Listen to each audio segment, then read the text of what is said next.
10장 1절부터 4절 말씀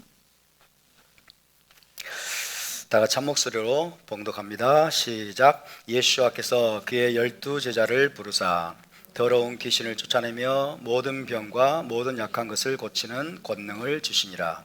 12사도의 이름은 이러하니 베드로라는 시몬을 비롯하여 그의 형제 안드레와 세베대 아들 야고보와 그의 형제 요한, 빌립과 바돌로메, 도마와 세리 마테, 알페오의 아들 야고보와 다데오, 가나나인 시몬 및 가룟 유다 곧 예수와를 반자라. 아멘. 네, 이번 주는 바에라 주간이었습니다. 바에라 출애굽기 두 번째 파라샤, 그리고요 전체적으로 14번째 파라샤 바에라 주간이었습니다. 오늘은 히브리 관점 복음서 강의 94번째 시간이 되겠습니다. 지금 우리는 예수와의 12제자, 예수와의 12제자를 히브리 관점으로 살펴보고 있습니다. 예수와의 지난주에는 12제자 중에서 7번째와 8번째 제자에 대해서 살펴보았습니다. 도마와 마테죠. 도마와 마테. 도마는 무슨 뜻이라고 했습니까? 도마는 쌍둥이란 뜻이라고 그랬죠. 쌍둥이란 뜻을 가진 아람어에서 온 이름인데요. 헬라어로는 디두모라고 한다고 했죠. 디두모. heb사 디두모. 도마. 네, 도마, 디두모 뜻이 똑같습니다. 쌍둥이. 도마의 진짜 이름은 예후다, 유다일 것으로 추정했습니다. 도마의 진짜 이름은 예후다, 유다일 것으로 추정을 했습니다. 그래서 12제자 중에는 도마, 예후다, 그리고 야고보의 아들 유다, 그리고 가룟 유다 등 3명의 유다라는 이름을 가진 제자가 3명이나 있었다 하는 것을 말씀드렸죠. 다른 유다들과 구별하기 위해서 3명이니까 구별을 해야 될 거 아닙니까? 그죠? 그래서 다른 유다들과 구별하기 위해서 사도들은 쌍둥이를 뜻하는 도마라는 이름을 그에게 붙여준 것으로 볼 수가 있습니다. 도마는 특별히 의심 많은 제자로 알려져 있지만은 도마가 특별히 다른 제자들보다 더 믿음이 없거나 혹은 의심이 많은 제자였다기보다는 불가능한 일을 쉽게 믿지 못하는 것이 보통 사람들의 속성임을 감안할 때 이 도마의 의심은 어떻게 보면 지극히 평범한 것이었다. 도마가 부활하신 예수와를 보지 못함으로 믿지 못했던 것, 이것은 보통 사람들에게 있을 수 있는 지극히 평범한 것이었다고 할 수 있겠습니다. 십자가에 못 박혀 죽으셨던 랍비 예수와 그 예수와께서 사흘 만에 죽음에서 부활했다는 소식은 직접 눈으로 확인하지 않으면 누구도 믿기 어려운 거죠. 그래서 도마의 그 의심은 지극히 정상적이고 어찌 보면 평범한 것이었기 때문에 도마가 특별히 의심이 많고 도마가 특별히 믿음이 약한 그런 제자였다는 그런 판단은 상당히 성급한 것이라고 할 수가 있겠습니다. 그럼에도 불구하고 예수와께서는 보지 못하고 믿는 자들은 복되도다 라고 말씀하셨습니다. 답사, 보지 못하고 믿는 자들은 복되도다. 할렐루야. 저와 여러분은 예수와를 눈으로 직접 보지 못했습니다. 부활하신 주님도 직접 목격하지 못했습니다. 그리고 우리는 메시아 왕국도 눈으로 보지 못했습니다. 그렇지만은 진심으로 믿고 있습니다. 마음으로 믿고 있습니다. 그리고 마침내 우리가 마음으로 믿었던 것을 직접 눈으로 확인할 때가 반드시 올 것입니다. 그때 우리는 구원의 결국, 즉 메시아 왕국의 기쁨으로 들어가게 될 것입니다. 바루카셴. 다음으로 마테입니다. 마테라는 제자죠. 마테는 세리였다가 부르심을 받은 제자라고 말씀드렸죠. 그는 높은 확률로 레이지파 사람이었을 것입니다. 마테가 세리였다는 것은 우리에게 무엇을 시사하는 것일까요? 마테가 세리였다는 것은 아마도 그가 뛰어난 학식과 행정 능력과 그리고 계산 능력을 가지고 있었다는 것을 시사합니다. 1세기 당시에 세리로 그가 직무를 수행했다고 하는 것은 굉장히 그가 엘리트였다는 것입니다. 지식인이었다는 거예요. 학식이 뛰어났다는 것을 시사해 주는 것입니다. 그래서 이 마태는 특히 유대인들을 대상으로, 유대인들은 누굽니까? 학식이 뛰어난 자들이죠. 토라에 정통한 자들, 그죠? 다른 사람들보다 더 학식이 많은 이 유대인들을 대상으로 복음을 전하다가 후에 이스라엘 땅을 떠나게 되었을 때 유대인들을 위해서 히브리어로 마태복음을 기록한 것으로 알려져 있습니다. 탈무드의 기록에 따르면 산헤드린에 의해 처형당한 예수와의 제자 5명이 있는데 그중 한 사람이 마타이라는 이름을 가진 제자였습니다. 그렇게 본다면 우리가 정확히 단정할 수는 없지만 사도 마태는 산헤드린에 의해 처형당해서 순교했다고 볼 수가 있겠습니다. 자, 오늘 이제 다음으로 살펴볼 9번째 제자는 알페오의 아들 야고보입니다. 알페오의 아들 야고보. 옆에서 알페오의 아들 야고보. 알페오의 아들 야고보. 야고보라는 이름을 가진 제자가 몇 명입니까? 2명이죠.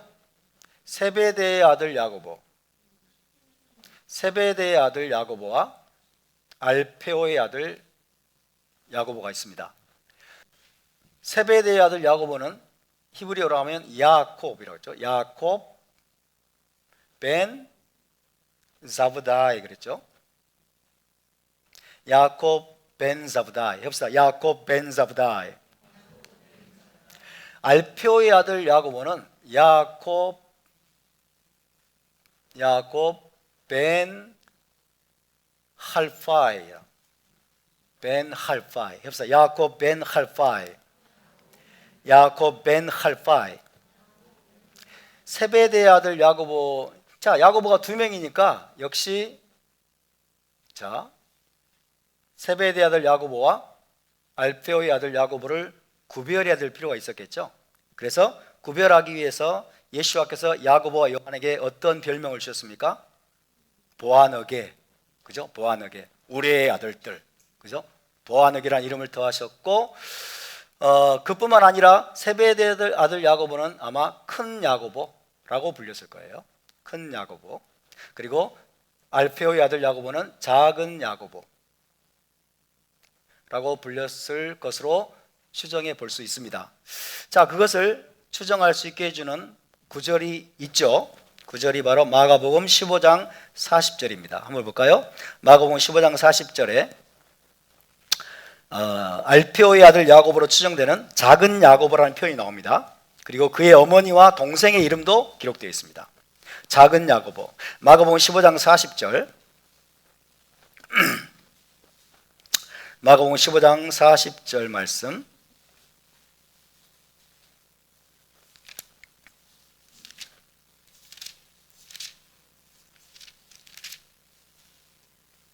다 찾으셨습니까?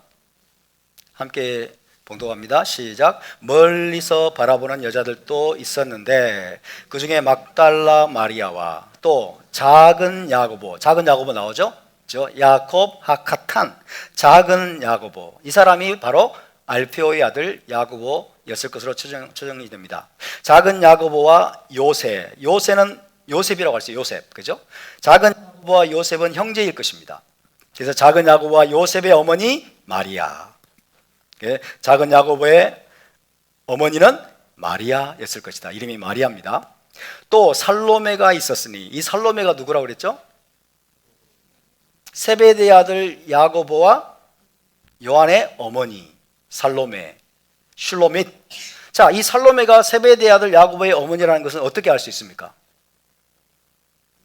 어떻게 알 수 있죠? 마태복음으로 가보실까요? 마태복음 27장. 마태복음 27장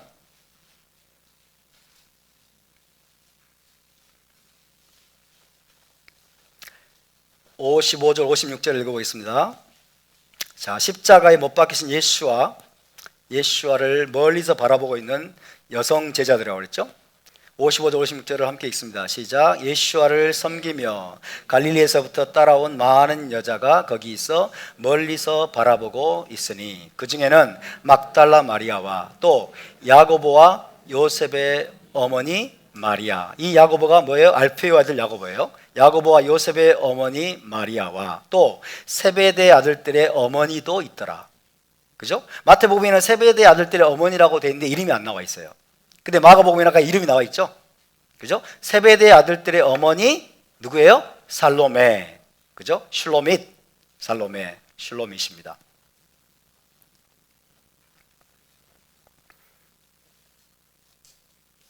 요한복음에는 어떻게 나와 있을까요? 요한복음 19장으로 가볼까요? 요한복음 19장.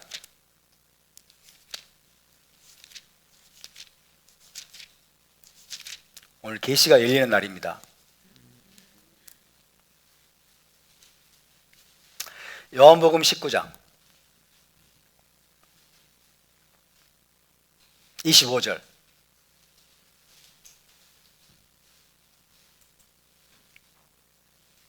요한복음 19장 25절 시작.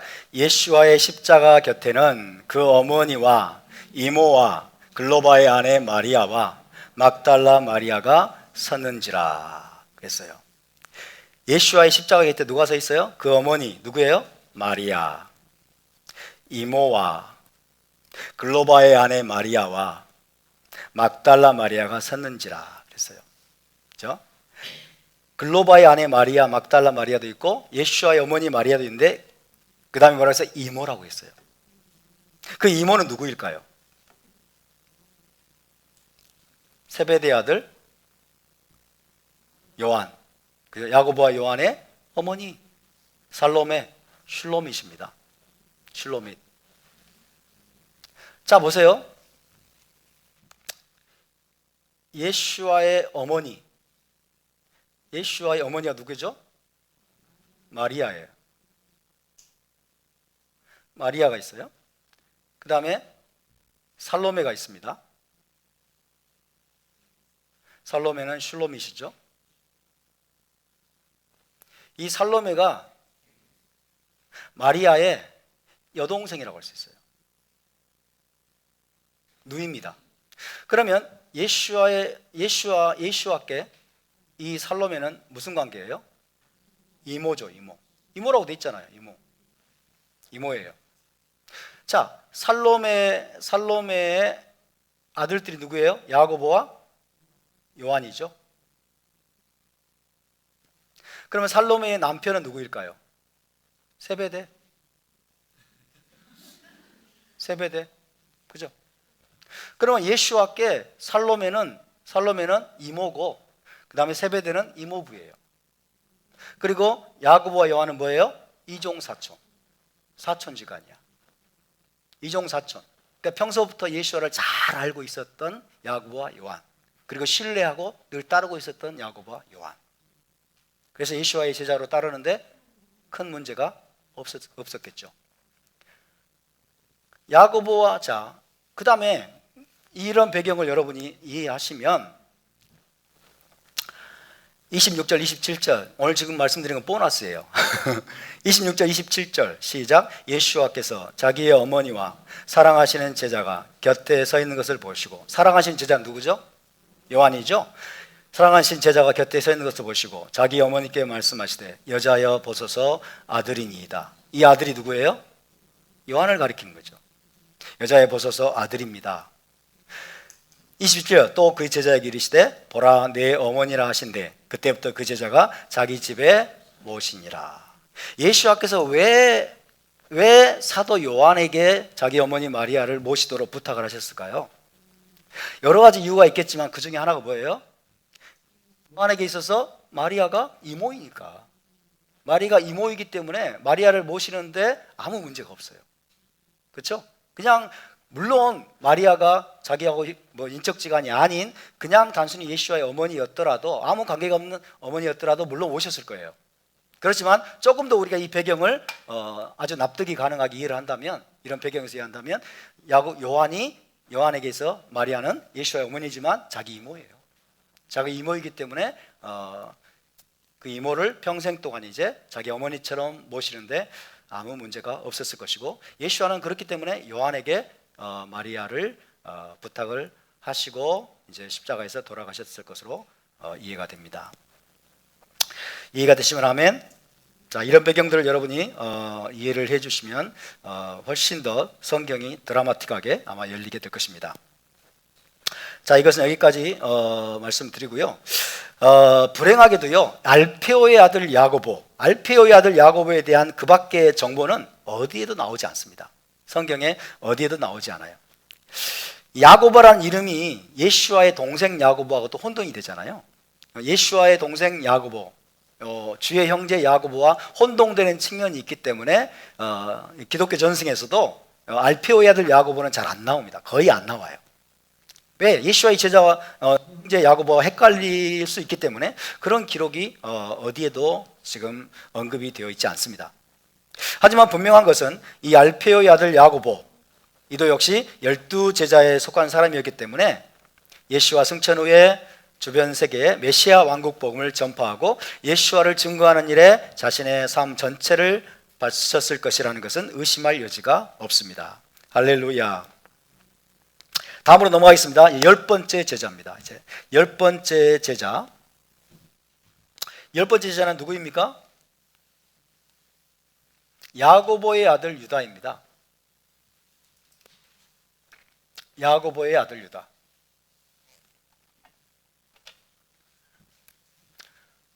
자, 알페오의 아들 야고보가 있죠? 근데 야고보의 아들 유다가 있어요. 야고보는 알페오의 아들인데 유다는 야고보의 아들이라고 되어 있어요. 그러면 알페오의 아들 야고보, 그 다음에 야고보의 아들 유다. 그럼 유다는 알페오의 손자일 수도 있겠죠. 그죠? 알페오의 아들 손자. 자, 첫 번째 가능성. 첫 번째 가능성, 알페오의 손자. 알페오의 손자 유다. 이렇게 되면은 아버지와 아들 모두가 12제자에 들어갔다. 이게 첫 번째 가능성이죠. 네? 집안에 가문의 영과 집안에 경상을 났어요. 두 번째 가능성은 동명이인일 가능성이죠. 알페오의 아들 야고보의 이름과 유다의 아버지 야고보의 이름이 동명이인이었을 가능성. 그죠? 어느 쪽에 한 표를 주시겠습니까? 네? 1번에 한 표 주실 분? 아무도 없으시네. 2번에 한 표를 주실 분? 대단하십니다. 네. 저도 2번에 한 표를 드리겠습니다. 동명이인이었을 가능성이 높겠죠. 아버지와 아들이 만약에 예수와의 제자가 되려면 이 아들, 자, 유다가 아들이고 야고보가 아버지라고 한다면 유다가 예를 들면 뭐 한 15살이라고 합시다. 15살. 그러면 그 아버지는 최소한 40세 정도 넘을 거 아니에요? 그죠? 근데 예수와는 지금 30세쯤 됐어요. 예수와가 30세쯤 됐는데 제자 중에 한 사람이 40세, 막 50세 이런 가능성은 상당히 낮죠. 그죠? 그래서 아마도 1번이 아니라 이제 야고보라는 이 이름이 아마 동명이인이었을 것으로 보는 것이 자연스러워 보입니다. 자, 야고보의 아들 유다는 누가복음 6장 16절에 이름이 나오고요. 사도행전 1장 13절에도 나왔습니다. 예수와의 제자 12제자 야고보의 아들 유다가 두 구절에 나오고 있습니다. 요한복음 14장 22절은 어떻게 되어 있을까요? 한번 볼까요? 요한복음 14장 22절.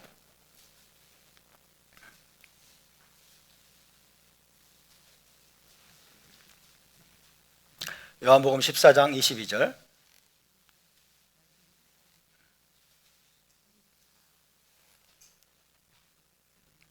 자, 함께 읽습니다. 시작. 가룟 아닌 유다가 이르되 주여 어찌하여 자기를 우리에게는 나타내시고 세상에는 아니하려 하시나이까.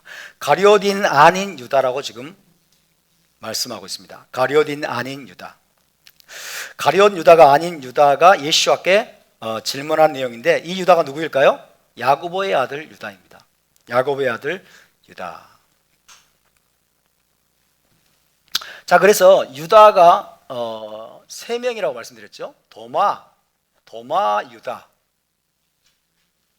그 다음에 알페오의 아들 유다. 예수와의 제자가 3명, 유다가 3명입니다. 알페오의 아들 유다, 그 다음에 야고보의 아들 유다. 아닌데? 알페오의 아들 야고보죠? 헷갈리네. 야고보의 아들, 그렇다고 제가 못 외운 건 아닙니다. 의심하시면 안 돼요. 야고보의 아들 유다, 그 다음 또 한 명은 가룟 유다죠. 그래서 구별하기 위해서, 셋을 구별하기 위해서 도마라는 별칭을 주다 그러죠. 도마라는 별칭. 가룟 유다는 이 가룟이 별칭입니다. 가룟 유다. 야고보의 아들 유다의 별칭은 다데오입니다. 다데오. 마태복음에 나와 있죠. 다데오. 그래서 세 유다를 구별하기 위해서 한 사람에게는 도마 혹은 디두모라는 별명이 붙여졌고, 한 사람에게는 다데오. 그 다음에 다데오나 혹은 레바오라고, 또 레바오라고 하면 레바오. 어떤 사본에는 마태복음 10장 3절 다데오가 레바오라고 되어 있대요. 그래서 다데오나 레바오라는 별칭이 붙여졌고, 마지막으로 또 다른 한 사람에게는 가룟이라는 별칭이 붙여졌습니다. 가롯이 아니고 가룟입니다. 가룟. 예, 부르기도 힘들어요. 가룟 유다.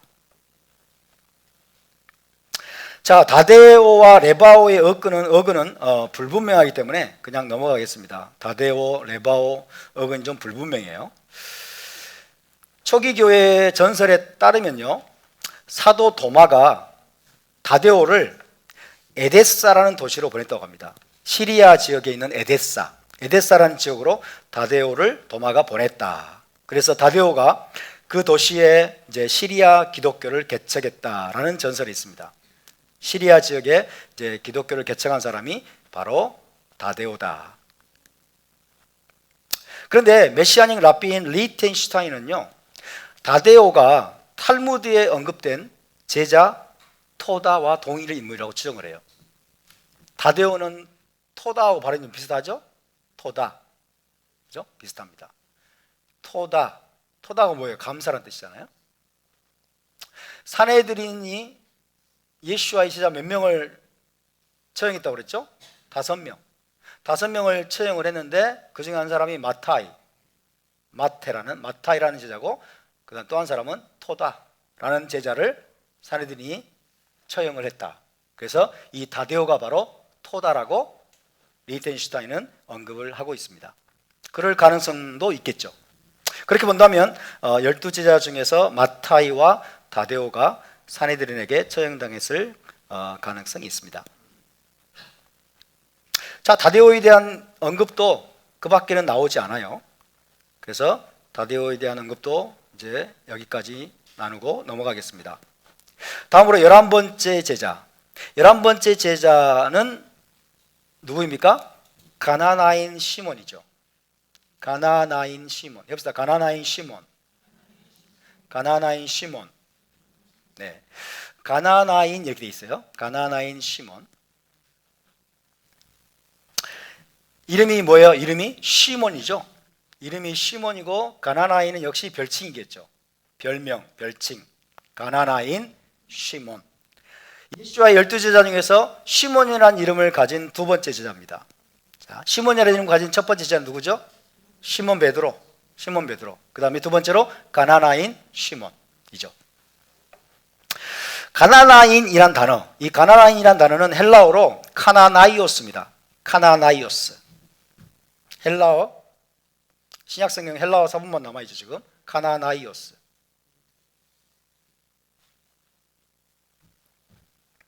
카나나이오스.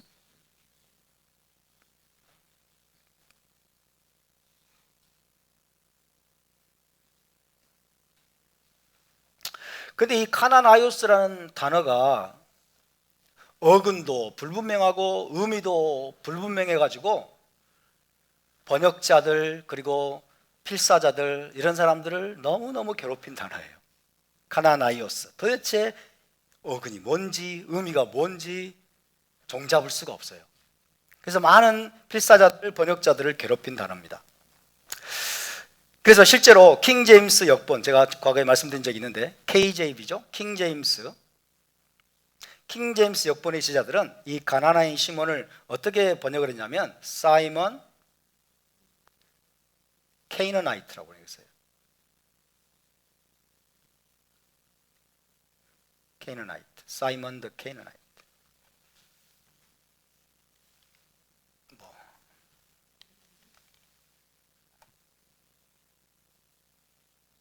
가나안이죠, 가나안. 케이너나이트. 우리나라 개역 성경이 있습니다. 한글 개역. 지금 우리가 보고 있는 것은 개역 개정이죠. 한글 개역에는 시몬 뭐라고 번역이 되냐면 가나안인 시몬 이렇게 번역되어 있어요. 가나안인 시몬. 그러니까 번역자들이 이 의미를 제대로 캐치를 못하니까 졸지에 가나안 사람이 되어버린 거예요. 그죠? 졸지에 가나안 족속, 저주받은 가나안 족속이 되어버린 제자가 바로 이 시몬입니다. 그래도 개역개정은 가나나인 이렇게 번역을 했는데 한글 개역은 가나안인 시몬. 킹제임스 역본을 따라서 가나안인 시몬이라고 번역을 한 거예요. 여러분 그거 아십니까? 예수와의 12제자는 전부 다 유대인입니다. 예수와의 12제자는 전부 다 유대인이고 거기에는 이방인도 끼어있지 않고 가나안 사람은 더더욱 끼어있을 수가 없죠. 그래서 우리가 히브리 관점으로 성경을 보는 게 왜 중요하냐면요, 이 카나나이오스라는 히브리어, 이 헬라어, 카나나이오스라는 헬라어가 뭔가를 음역한 거잖아요. 소리 나는 대로 번역한 건데, 그래서 이제 아마도 아람어나 뭐 이제 셈족, 세모에서 이제 이거를 음역을 했을 텐데, 이거는 카나나라고 하는 그런 아람어를 음역한 것으로 볼 수 있어요. 카나나 이렇게 카나나라고 하는 아람어나 세모에서 세모를 이 헬라어로 음역한 것이 카나나이오스 였을 것이다 이렇게 볼 수 있습니다. 그렇다면 이 카나나 이거는 어디에서 왔을까? 히브리어 카나에서 왔겠죠? 히브리어 카나. 여기서 카나. 히브리어 카나라는 히브리어는 여러분이 잘 아시는 단어일 겁니다. 그죠? 뜻은 열심 혹은 질투. 하나님의 이름 중에 하나가 뭐예요? 엘카나. 그죠? 엘카나. 그래서 사무엘의 아버지가 누구죠? 사무엘의 아버지 엘카나예요. 엘가나 이렇게 돼 있죠. 엘카나. 사무엘의 아버지 이름이 엘카나예요. 그죠? 그러니까 질투하시는 하나님. 그죠? 질투하시는 하나님. 그래서 열심 질투를 뜻하는 카나. 이것이 아마 이제 아람어에서 아마도 카나나 이렇게 됐을 것이고, 그리고 이것이 헬라어로 음역되는 과정에서 카나나이오스라고 됐을 거예요. 그렇다면 카나나인 시몬, 이 시몬은 아마도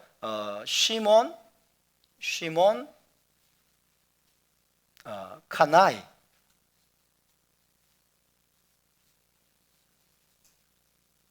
시몬 하카나이 이렇게 됐겠죠. 시몬 하카나이. 히브리어 이름은 아마도 그랬을 것입니다. 시몬 하카나이.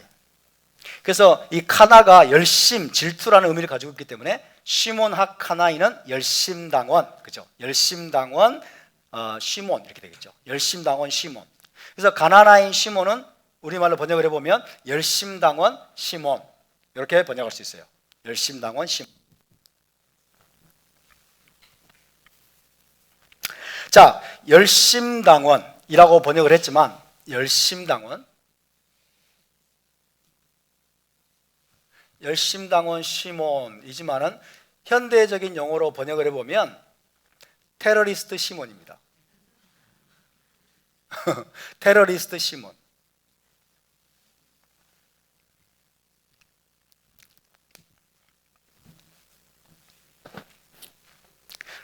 어, 1세기 당시에 갈릴리 지역을 중심으로 해서 열심당 운동이 활발하게 전개됐다고 그랬죠. 열심당 운동에 적극적으로 가담했던 사람이 아마도 이 시몬이었을 것이다. 그죠? 근데 이 열심당은 말이 좋아서 열심당이지만 사실은 테러리스트들이에요. 테러리스트들. 1세기 때 로마의 점령에 대항해서 싸우는 이 유대 테러리스트들. 이 유대 테러리스트들은 자신들을 열심당이라고 불렀어요. 좋게 표현해서 열심당이지만 사실은 이들은 왜 테러리스트입니까? 왜 테러리스트일까요?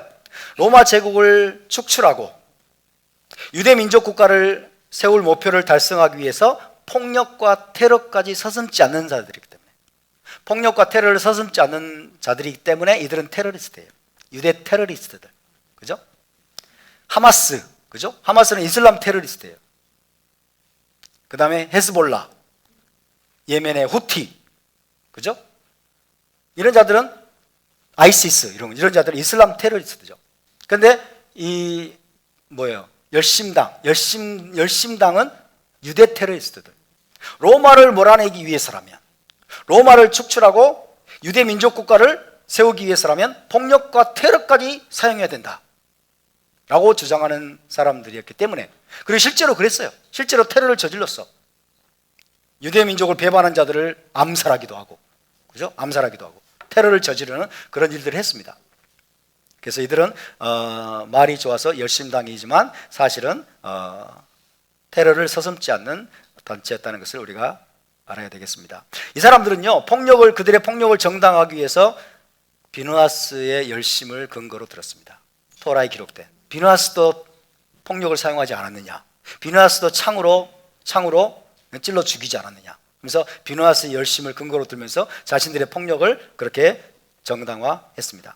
그러나 비누아스의 창은 뭐 시므리와 고수비를 찔러 죽였지만은 비누아스가 창을 들고 갔던 것은 뭐예요? 하나님의 명령이 떨어진 거죠. 하나님의 법적인 판결이 떨어져서 그걸 처형한 것입니다. 자기가 직접 그냥 테러를 저지른 게 아니에요. 그래서 오해하면 안 되는 거죠. 어쨌든 비누아스의 열심을 근거로 들면서 그들은 자신들을 열심당이라는 이름으로 불렀습니다. 그래서 이 열심당원 시몬이 왜 예수와의 제자가 됐을까요? 이 열심당원 시몬이 예수와의 12제자 안에 들어왔다는 것은 어떤 의미일까요? 이 시몬은 장차 저 예수와께서 로마에 맞서서 반기를 들고 봉기를 일으킬 잠재적인 지도자로 여긴 거예요. 그죠? 로마로부터 유대민족을 해방시켜줄, 그래서 봉기를 일으켜서 유대민족을 해방시켜줄 잠재적인 지도자로 여겼기 때문에 이 열심당원 시몬이 예수와의 제자가 된 것입니다. 그런데 참 흥미롭게도요, 예수와께서 12제자를 선택하셨잖아요. 그죠? 밤새도록 기도하신 다음에, 아버지와 의논하신 다음에 12제자를 신중하게 주님은 선택하셨거든요. 물론 시몬이 예수와의 제자가 되기로 선택했어요. 근데 예수와가 12제자를 일일이 호명하셨죠. 그죠? 밤새도록 기도하신 다음에 한 사람 한 사람 불러내셨어요. 12명. 그 중에 한 사람이 열심당원 시몬이었어요. 테러리스트들을 자기의 제자로, 12제자로 주님은 선택하셨다는 얘기예요. 왜 그러셨을까요? 왜 그러셨을까요? 3년 반의 풀타임 제자 훈련을 통해서 이 시몬이 어떻게 변화될지 주님은 내다보셨기 때문이라고 할 수 있습니다. 할렐루야. 지금은 비록 테러리스트이지만, 지금은 비록 폭력 혁명도 불사하지 않는 그런 테러리스트이지만은 이 시몬이 3년 반의 풀타임 제자 훈련을 통해서 어떻게 변화될지를 주님은 미리 내다보셨기 때문에. 할렐루야. 비록 그가 지금은 테러리스트이고 열심당원이지만은 예수와의 12제자에 주님께서 포함시켰을 것이다 라고 우리가 추정할 수 있겠습니다. 이처럼 주님은요, 우리를 단지 현재의 모습만으로 평가하지 않으십니다. 저와 여러분의 모습을 현재의 모습만으로 평가하지 않으시고 집중적인 훈련의 과정을 거친 후에 모습까지 바라보시면서 우리를 결코 포기하지 않으시는 하나님을 찬양합니다. 이 모양은 정말 안 될 것 같은데, 지금 내 모습 가지고는 도저히 주님의 제자라고 하기가 어려울 텐데, 주님은 이 모습으로만 평가하지 않으신다는 거예요. 나의 이 모습을 평가하지 않으시고, 주님이 우리를 집중적으로 제자 훈련시키시고 집중적으로 먹이시고 양육하시고 계속해서 우리를 주님께서 여러분 다듬어 주신 다음에 우리가 어떤 모습이 될 것인지까지도 주님은 이미 내다보고 계신 줄 믿습니다. 그렇기 때문에 우리도 우리 자신과 다른 사람을 현재의 모습만으로 함부로 단정하거나 판단하지 않기로 결단해야 됩니다. 때로는 나 자신도 기다려줘야 돼. 내가 내 모습을 보면 너무 실망스러울 때가 많아. 그래서 다른 사람 일단 차치하고 나만 보더라도 너무 절망스럽고 너무 실망스럽고 때로는 포기하고 싶고, 이 꼬락서니로 어떻게 내가 주님의 제자, 이 꼬락서니로 내가 어떻게 설교, 막 이런 생각이 들 때가 있어요. 그렇지만 여러분, 나 자신도 나를 좀 참아줘야 돼. 기다려줘야 될 필요가 있어요. 내가 포기하지 않고 열심히 주님께, 주님의 손에서 훈련받고 토라의 말씀을 계속 배우고 풀타임 제자로 내가 계속해서 이 길을 걸어간다면 장차 어떤 모습으로 내가 변화되어 있을지 나는 모르지만 우리 주님은 알고 계십니다. 그래서 주님은 오래 참고 기다리는 줄 믿습니다. 할렐루야. 그렇다면 우리가 다른 사람에 대해서는 얼마나 더 그래야 될까요? 그죠? 우리가 옆에 있는 지체들을 볼 때 정말 내 마음에 들지 않고, 그죠? 때로는 정말 실망스럽고, 때로는 저것밖에 안 돼라는 생각이 들 때도 물론 있을 수 있지만, 우리는 그 모습으로 판단하면 안 돼요. 그 모습으로 그 사람을 낙인 찍으면 안 돼. 현재의 모습 속에 그 사람의 프레임으로 만들어서 그 사람을 그 속에 가두면 안 돼. 할렐루야. 그가 포기하지 않고 주님의 제자로서 계속 토라의 말씀으로 훈련받으면 장차 얼마나 아름다운 모습으로 주께서 저 지체를 여러분 회복시키고 변화시킬 것인지까지 우리가 여러분 내다볼 수 있는 눈이 있기를 바랍니다. 우리 주님은 포기하지 않으십니다. 그리고 현재의 모습으로 낙인 찍지 않으십니다. 현재의 모습으로 그 사람을 낙인 찍고 주님은 실망하고 절망해서 그 사람을 내버리는 그런 분이 아니십니다. 할렐루야. 열심당원 테러리스트 이 시몬, 지금 보면은 정말 위험한 인물이죠. 그래서 사람들을 막 죽이고 암살하고 폭력도 불사하지 않는, 정말 주님이 용납해서는 안 되는, 주님의 이너서클에 어떻게 12명 중에 그런 사람을 용납하실 수 있단 말입니까? 사람들이 비난할 수도 있죠. 그러나 주님은 알고 계셨어요. 이 사람이, 이 시몬이 3년 반의 기간을 거치고 나면 얼마나 놀라운 모습으로 변화될지 주님은 알고 계셨기 때문에 그를 함부로 판단하거나 정지하지 않으시고 여러분 주님께 가까이 오도록 초청하신 줄 믿습니다. 우리에게도 이런 시각이 열릴 수 있기를 주의 이름으로 축원합니다. 여러 가지 교회 전설들에 따르면요, 이 가나나인 시몬이 여러 지역에서 순교한 것으로 나와요. 어느 한 곳으로 단정 지을 수가 없어.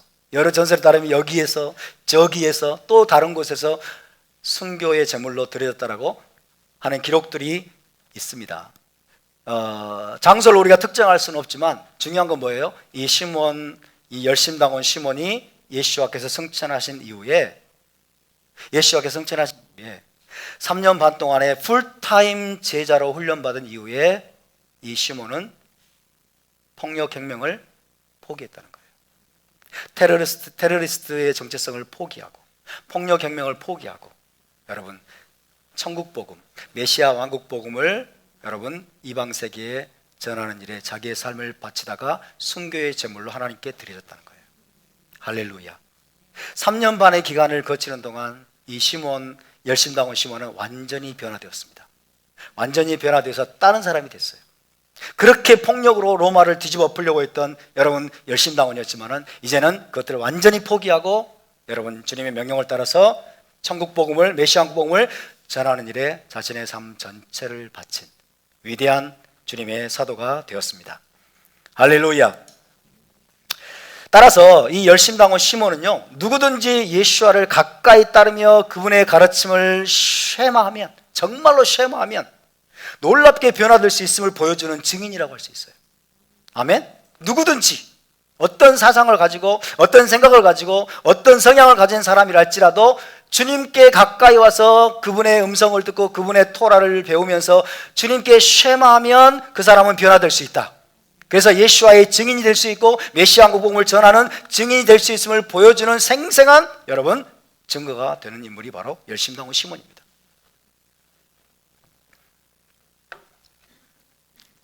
그런 차원에서 보면 반대로 가룟 유다. 가룟 유다는 비록 예수와를 가까이 따르면서도 그분의 가르침에 쉐마하지 못했어요. 똑같이 3년 반 풀타임 제자 훈련을 통과했어요. 똑같이 주님과 함께 있었어요. 근데도 가까이 예수께 가까이 몸은 있었지만 그는 진정으로 쉐마하지 못했어요. 주님의 가르침을 자기 안에 내면화하지 못한 거예요. 예수와의 메시아 한국 복음, 천국 복음, 예수와의 모든 토라의 말씀을 귀로는 들었지만 마음속으로 내면화하고 그리고 자기의 체질을 변화시키지 못했어요. 변화되지 못한 존재가 바로 가룟 유다입니다. 그래서 가룟 유다의 이야기는 저와 여러분에게는 경고의 메시지입니다. 경각심을 주는 메시지입니다. 우리도 조심하지 않으면, 저와 여러분도 조심하지 않으면 계속 토라를 배우고 계속 히브리 관점으로 우리가 진리의 말씀을 여러분 메시아 한국 복음을 듣지만은 우리가 쉐마하지 못하고 제대로 정신을 차려서 그 말씀들을 내 안에 깊이 내면하지 못한다면 우리도 여전히 변화되지 못한 모습으로 심하게 되면 예수와를 배반하는 그런 존재가 될 수도 있다는 두려운 메시지인 것입니다. 그래서 마지막 12번째 제자로 넘어갑니다. 마지막 12번째 제자.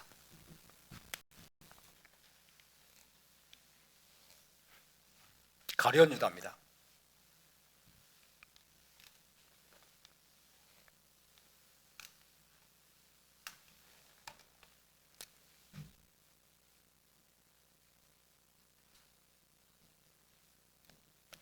가룟 유다. 이 사람은 가룟 시몬의 아들, 가룟 시몬의 아들 유다라고도 불립니다. 가룟 시몬의 아들 유다. 유다라는 이름을 가진 세 번째 인물이죠. 아버지의 이름이 시몬입니다. 아버지의 이름이 시몬이에요. 그래서 시몬의 아들 유다, 예후다 벤 시몬 이렇게 할 수 있죠. 시몬 베드로의 아들이라는 뜻은 아닙니다. 아시겠죠? 가룟 시몬의 아들 유다, 가룟 유다. 발음하기도 참 힘든 유다. 공간복음서에는 모두 가룟 유다라고 나오는데 요한복음 13장에 가룟 시몬의 아들 유다라고 나옵니다. 찾아볼까요? 요한복음 13장.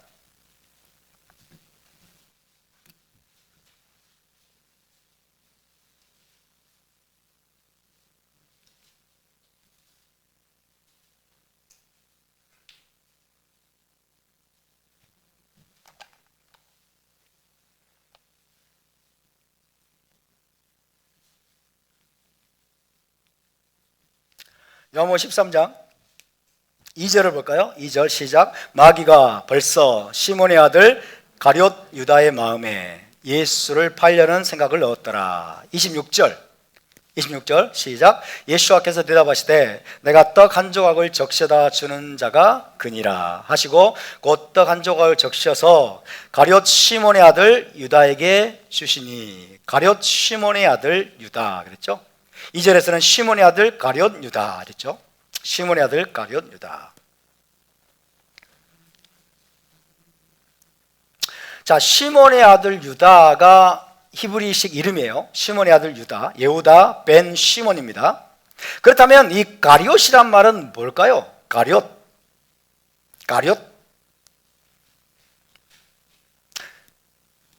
영어로는 이스케리엇 이렇게 있어요. 이스케리엇. 역시 헬라어로 봅시다. 헬라어로는 이스카리오트입니다. 이스카리오트.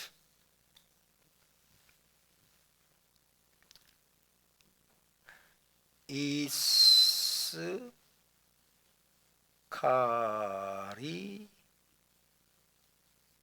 이렇게 돼 있어요. 이스카리오트. 해보세요. 이스카리오트. 이스카리오트. 그러면 이스카리오트가 별명임을 알 수 있죠. 이스카리오트는 별칭, 별명입니다. 원래 이름은 예후다 벤 시몬, 그죠? 시몬의 아들 유다. 이거 별칭, 별명이 바로 이스카리오트입니다. 자, 이스카리오트는 그러면 어디에서 온 것이고 무슨 뜻일까요? 여기에 대해서 학자들은 세 가지 가능성을 제시합니다. 첫째, 이스카리오트는, 자, 그러면 이스는 히브리 어디에서 왔을까요? 이쉬에서 왔겠죠. 이쉬, 그죠? 이쉬. 그래서 첫 번째는 이쉬 크리오트, 이쉬 크리오트 할 수 있겠죠. 이쉬, 그죠? 못못의 사람의 뜻이잖아요. 못못의 사람. 크리오트, 크리오트 이런 식이겠죠. 이쉬 크리오트.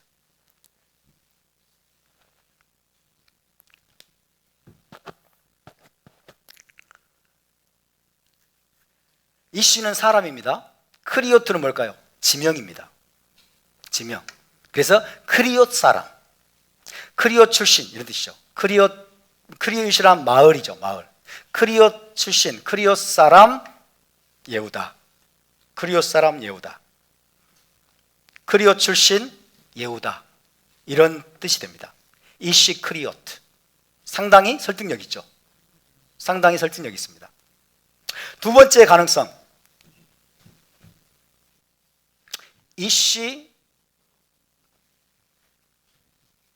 두 번째는 이쉬 시카리.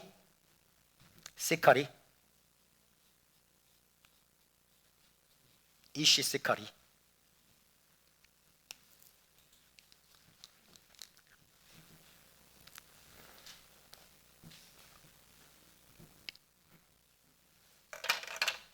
이 시카리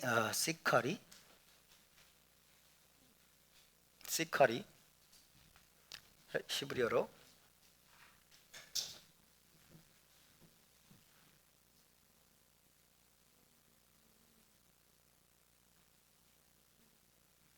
시카리는 무슨 뜻이냐면요, 시카리는 단검이에요. 단검.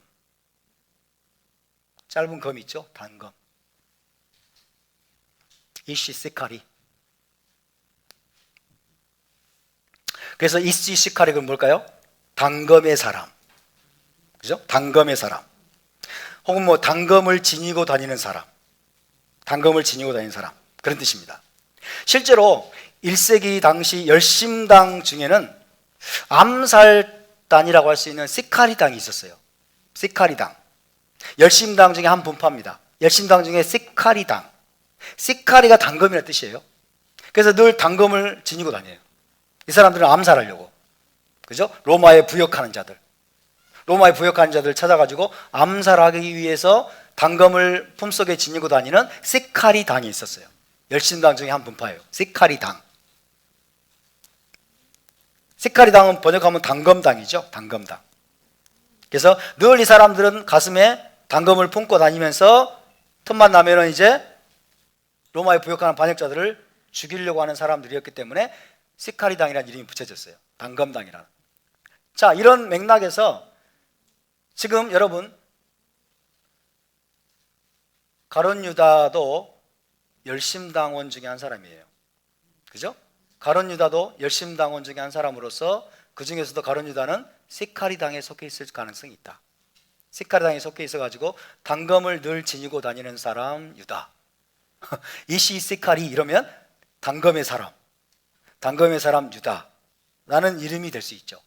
그렇게 본다면, 그러니까 이 가룟 유다가 열심당원이었다는 것을 감안하면 이것도 가능성은 있는 그런 이름이죠. 단검의 사람 유다라는 이름. 쉽게 말하면 칼제비 유다 이런 뜻이에요. 칼제비 유다.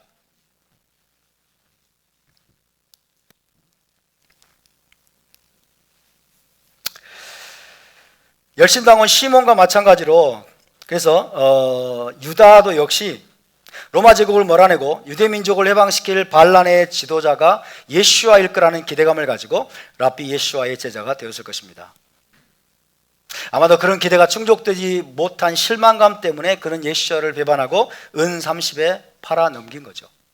그죠? 자기 기대가 충족되지 못했어요.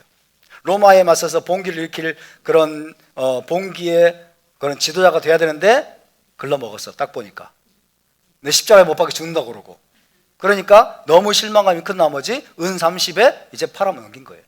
예수야를 팔아 넘긴 그 제자가 바로 가룟 유다입니다. 가나나인 시몬과 가룟 유다 둘 다 열심당원이었다고 한다면 후에 시몬은 변화된 반면에 가룟 유다는 변화되지 못했어요. 그죠? 그 결과 이 가룟 유다는 영원한 멸망의 길로 떨어지고 말았습니다. 세 번째 가능성은요, 이시 세카리아입니다. 이시 세카리아. 이시 세카리아가 변해가지고 이스카리오트가 됐을 것이다. 이스카리오트가 됐을 것이다. 지금 학자들이 추정하는 거예요. 이시 세카리아. 이 세카리아는 거짓말이라는 뜻입니다. 거짓말. 이시 세카리아. 거짓말쟁이, 거짓된 자, 세카리아예요. 그러면 이시 세카리아 그러면 어떤 의미가 될까요? 거짓말쟁이 유다가 되는 거예요. 거짓말쟁이 유다, 이시 세카리아. 근데 여러분, 모든 사람들이 부를 수 있는 별칭으로서 저 거짓말쟁이 유다라는 이름을 줬을까요? 그런 이름으로 주진 않았겠죠. 그래서 아마도 3번은 이제 우리가 배제할 수 있겠죠. 이거는 가능성이 좀 낮다. 어떻게 사람을 공개적으로 거짓말쟁이라는 별칭을 줄 수 있겠느냐. 그래서 이시 세카리아는 아닐 것이다. 둘 중에 하나예요. 둘 중에 하나. 이시 크리오트냐 이시 세카리냐. 어떤 게 맞을까요? 1번이 높을까요? 2번이 높을까요? 가능성이. 여러분들은 이렇게 정답을 잘 하세요?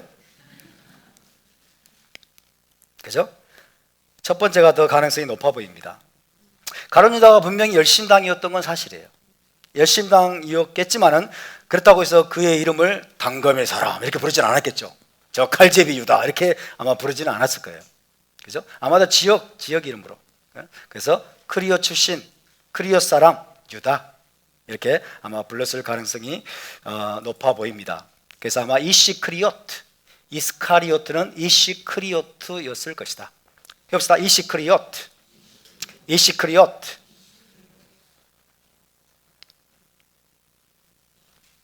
그래서 이시크리오트, 크리오 사람 유다라는 의미의 히브리어에서 이스카리오트라는 단어가 나왔을 것으로 이해할 수가 있겠습니다.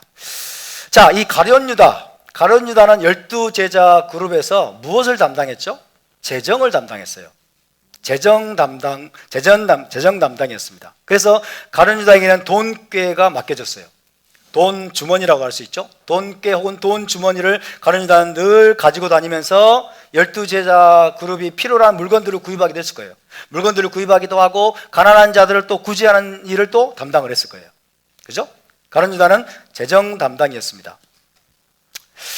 어쩌면 이 가룟 유다는 약간 과체중이었을지도 모릅니다. 비록 과장된 것이긴 하지만 이 파피아스라는 사람이 보존하고 있는 후기 사도전승에 이런 기록이 있어요. 한번 들어보세요. 파피아스라는 사람이 보존하고 있는 후기 사도전승에 이런 기록이 있습니다. 유다는 불경건의 슬픔 본보기로 이 세상을 걸어다녔다. 왜냐하면 그의 몸이 엄청나게 부풀어 올라서 전차도 쉽게 지나갈 수 있는 길도 그는 지나갈 수가 없었다. 이렇게 돼 있어요. 몸이 너무 비대해진 거죠. 너무 몸이 뚱뚱해져 가지고 전차도 쉽게 지나갈 수 있는 길을 그 사람은 지나갈 수가 없었다. 그런 기록이 있습니다. 돈 주머니를 맡은 관계로 수시로 돈을 뺐죠. 몰래 수시로 돈을 빼내 가지고 뭐 했을까요? 맛있는 거 사 먹어요. 그죠? 수시로 돈을 빼내는 도적질을 했기 때문에 먹기도 아마 잘 먹었을 것이다. 먹기도 굉장히 잘 먹었을 것으로 우리가 또 추정을 할 수가 있죠. 그래서 나중에는 몸이 굉장히 비대해질 대로 비대해진 욕심쟁이였다는 소문이 막 퍼졌지 않았을까. 이 가룟 유다는 욕심쟁이였다, 그런 소문이 막 이제 퍼지면서 몸이 너무 뚱뚱해져가지고 이제 전차도 쉽게 다니는 길도 지나가지 못할 정도로 뚱땡이가 됐다, 그런 소문이 퍼졌을 수도 있겠습니다. 요한복음 12장 6절 한번 찾아봅시다. 요한복음 12장 6절.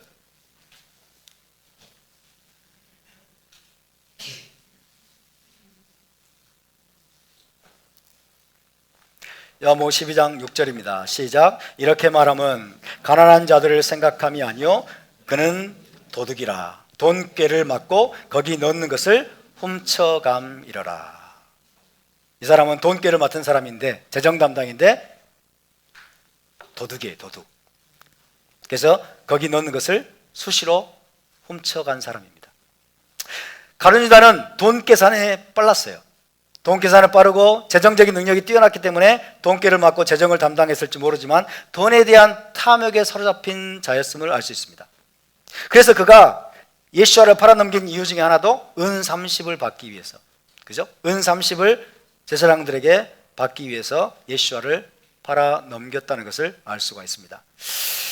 돈에 대한 탐욕을 버리지 못한 결과 이 가룟 유다는 자기 랍비를 팔아넘기는 죄를 범하고 영원한 멸망으로 떨어지고 말았습니다. 여기서 우리는 예수와를 따르는 우리 자신의 동기도 점검해 봐야 된다고 생각이 듭니다. 우리는 어떤 동기를 가지고 예수와를 따르고 있는가? 누가복음 12장 15절에서 예수와께서 이렇게 말씀하셨습니다. 삼가 모든 탐심을 물리치라. 사람의 생명이 그 소유에 넉넉한 데 있지 아니하니라. 삼가 모든 탐심을 물리치라. 사람의 생명이 그 소유에 넉넉한 데 있지 아니하니라. 또 디모데전서 6장 10절은 이렇게 말씀합니다. 돈을 사랑함이 일만하게 뿌리가 되나니 이것을 탐내는 자들은 미혹을 받아 믿음에서 떠나 많은 근심으로써 자기를 찔렀도다. 돈을 사랑함이 일만하게 뿌리가 되나니 이것을 탐내는 자들은 미혹을 받아서 믿음에서 떠나게 된다. 대표적인 사람이 가룟 유다입니다. 크리오스 사람 유다예요. 현대인들에게, 물론 과거에도 마찬가지입니다만은 돈을 사랑하는 마음과 물질적인 탐욕은 가장 극복하기 어려운 장애물 가운데 하나입니다. 오늘날 교회에 나오는 수많은 크리스찬들이 어떤 동기를 가지고 교회에 나올까요? 기복주의, 성공주의, 물질주의, 그죠? 형통주의. 이런 동기를 가지고 교회에 나오고 새벽에 나와서 부르짖는 사람들이 너무나 많습니다. 서구 교회 안에 지금 가득한 게 뭐예요? 형통의 복음이죠. 예수 믿으면 복 받습니다. 예수 믿으면 복 받습니다. 복을 받기 위해서, 물질적인 축복을 받기 위해서, 물질적인 축복과 이 땅에서의 성공을 위해서. 여러분, 주님을 따르고 교회에 나오고 있는 사람들이 너무너무 많죠. 생각보다 많습니다. 물질적인 동기를 가지고 하나님을 믿겠다고 하고 예수와를 따르겠다는 사람들이 너무너무 많아요. 그런 사람들에 대해서 성경은 뭐라고 말합니까? 그들의 신은 배요라고 말하죠. 그들의 신은 하나님이 아니라 자기 배예요. 자기 배를 채우고 물질적인 탐욕을 채우기 위해서, 성공하고, 주님 성공하고 이 땅에서 부자가 되기 위해서. 제가 과거에 다녔던 교회는요, 심지어 성공의 여신을 끝나잖아요. 그러면 금년에는 부자 되세요, 이게 인사예요. 부자 되세요. 이거를 공개적으로 인사하게 만들어. 공개적으로. 너무 심각한 게 아닙니까? 여러분, 부자 되는 게 뭐가 문제인데요? 하나님께 기도해서 부자 되면 좋죠. 이렇게 생각하는 목회자도 많아요. 부자, 이 땅에서 부자 되게 하는데 하나님이 도구가 되는 거예요. 가룟 유다의 길로 성도들을 인도하는 것이 아닙니까?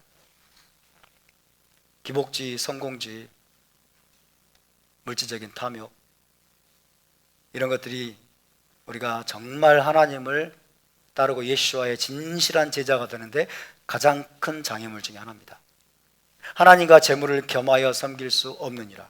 예수께서는 분명히 말씀하고 있는데 지금 물질을, 재물을 하나님과 같은 위치에 두고 있는 사람들이 너무나 많아요. 우리 안에도 그런 마음이 지금 여러분 있지 않은지를 돌아봐야 돼요. 우리의 동기, 우리가 정말 이 토라를 따르고 예수와를 따른다고 하는데 나의 동기는 무엇인가? 이 토라에 보니까 물질적인 축복에 대한 약속들이 너무 많아. 이 토라를 열심히 지키면 내가 부자 되겠지, 이런 생각을 하는 사람도 꽤 있어요, 실제로.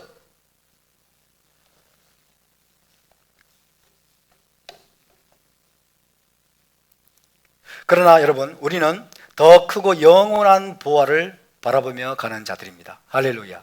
더 크고 영원한 보화를 바라보며 가는 자들이기 때문에 물질에 대한 탐심에 걸려 넘어질 여유가 없어요. 우린 더 이상 물질적인 탐욕에 걸려 넘어지지 않기를 바랍니다. 혹시 우리도 이 땅에서의 보상과 물질에 대한 탐심을 버리지 못한 채 예수와를 따르고 있는지 돌아봐야 됩니다. 우리는 순수하게 하나님을 사랑하고 진리를 사랑하기 때문에 예수와를 따르는 제자가 되어야 됩니다. 하나님을 순수하게 사랑하고 진리를 사랑하기 때문에, 말씀을 사랑하기 때문에 우리는 예수와의 제자가 되어야 되는 것입니다. 예수와를 더 알아가고 그분을 더 닮아가는 것 외에 다른 동기가 없어야 됩니다. 그분만이 생명의 근원이시고 완전한 자유와 샬롬을 주시는 분이기 때문에 그분을 주님으로 믿고 우리는 따라가야 됩니다. 무엇보다도 그분이 우리의 창조주이시고 구속자이시며 영생의 수요자이시기 때문에 우리는 그분을 따라야 됩니다. 할렐루야. 주님을 떠난 삶은 그 자체가 암흑이고 죽음이고 파멸입니다. 그분 자신이 빛이요 생명이요 사랑이며 진리이십니다. 따라서 우리는 다른 모든 이기적인 동기와 욕심을 버리고 오직 그분 자신을 사랑하고 그분을 더욱 알아가기 위해서 그분의 제자가 되어야 될 줄로 믿습니다. 예수와의 진정한 제자로 살아가는 사람보다 더 의미 있고 가치 있는 삶은 없습니다. 우리 가운데 가룟 유다 같은 사람이 한 사람도 없기를 주의 이름으로 축원합니다. 우리 가운데 열심당 시몬과 같은 제자가 많이 나올 수 있기를 바랍니다. 지금은 비록 보잘것없지만, 지금은 정말 때로는 포기하고 싶고, 지금은 내 자신의 모습을 보면 너무나 낙담스럽고, 그죠? 너무나 부끄럽지만, 그러나 주님, 나도 열심당 시몬처럼 변화되기를 원합니다. 메시아 왕국의 비전이 내게 온전히 임하고, 그리고 예수와의 복음, 메시아의 복음을 많은 사람들에게 전하는 일에 내 삶을 온전히 헌신하는 그런 변화된 주의 제자가 되기를 원합니다. 라는 갈망이 우리 안에 있게 되기를 주의 이름으로 축원합니다. 처음에는 설령 다른 동기를 가지고 주님을 따랐을지라도 풀타임 제자 훈련을 받으며 주님의 가르침과 주님의 토라와 그분의 교훈을 통해서 완전히 변화되고 그분께 전적으로 충성하고 헌신하는 제자로 세워져야 될 줄로 믿습니다. 그래서 가룟 유다는 멸망의 길로 갔습니다. 12제자에서 이제 끊어졌습니다. 이제 몇 명 남았습니까? 11명 남았죠? 한 자리가 비었어요. 그 한 자리는 누구로 채워졌을까요? 여러분이 다 아시는 것처럼 마띠아. 마띠아는 히브리어로 마티티야, 그죠? 마티티야 라는 이름으로 제자로 채워졌습니다. 그래서 12명의 제자가 다시 한번 이제 완성이 됩니다. 열심당원 시몬을 통해서 우리에게 주시는 메시지, 그리고 가룟 유다를 통해서 우리에게 주시는 메시지가 굉장히 저는 의미 있다고 생각이 듭니다. 우리는 어느 쪽을 선택할 것인가? 어느 쪽을 갈 것인가? 우리는 처음에 토라가 뭔지도 몰랐고 예수가 정말 어떤 분인지도 모른 채 막연히 우리의 이기적인 동기들을 그대로 가진 채로 우리가 하나님의 백성이 되었고 예수와의 제자로 그분을 따라 나섰다고 할 수 있습니다. 각기 다른 종류의 동기들 가지고 주님을 따라 나섰습니다. 이제 관건은, 그러면 내가 이것들을 버리고, 그죠? 인간적이고 이기적인 모든 동기들을 내려놓고 예수와의 말씀을 내가 쉐마하고 내 안에 내면화해서 변화될 것인가? 변화될 것인가? 그리고 그분께 온전히 충성하는 진정한 제자로 우리의 삶을 헌신할 것인가?